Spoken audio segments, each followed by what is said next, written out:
ndadzoka mhuri yeZimbabwe ndine nyaya Air Zimbabwe iri kudadzira kuti taakutambira mazigi panapa vatonyora pamasocial avo masocial platforms vachinyora kuti dear valued passengers, Air Zimbabwe would like to inform you that we are now accepting Zig payments for your travel through our ticket sales offices. Thank you for choosing to fly with Air Zimbabwe to any of your favorite destinations. You see, chinwani inini chandinonyatsoziva ndechekudai so vanhu vakaita sama companies mahomba akadaura so aya kuti vabudikire vachinzi kuramba mari yenyika hazvimeke sense, because unongozongonzwa pakutaurwa zvimwe zvinhu zvisiri zvo kuti kana kuti munoona kutonzi iwo ndiwani manager wacho, because vanhu vekuti vanokutongwa operate kwavanoita vanotongotora ma-orders because it's Air Zimbabwe, you see. Saka vakada kuti hatisi kuda kutambira mari iyoyo yemunyika munomu, vanozviramba hawo kuti vanoiramba sei mari yacho, because ndimi nemuchinzi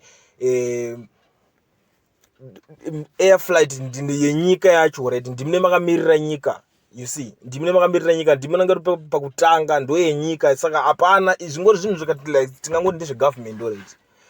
Because iwo kada kubuda uchiti hatisi kuiramba mari yacho, zvakatanga tikusonzwisisa kuti fast jet ndo yakatanga ikati taakutambira mazigi, Air Zimbabwe ndobva yatera ikati taakutambira futi mazigi, but tiri kuti vangairamba sei mari yacho ivavo nekwavanoshandira madepartment iwayo, unoona kungovhariswa business racho ndo zvinenge zvichiitika. But anyway, regedza timboona kuti vari kubvuma vega here kana pane something anenge amanikidzwa kuti azoitambira mari yacho. Munongozviziva nyaya dzacho tikazongodzinzwa hamuzviziva.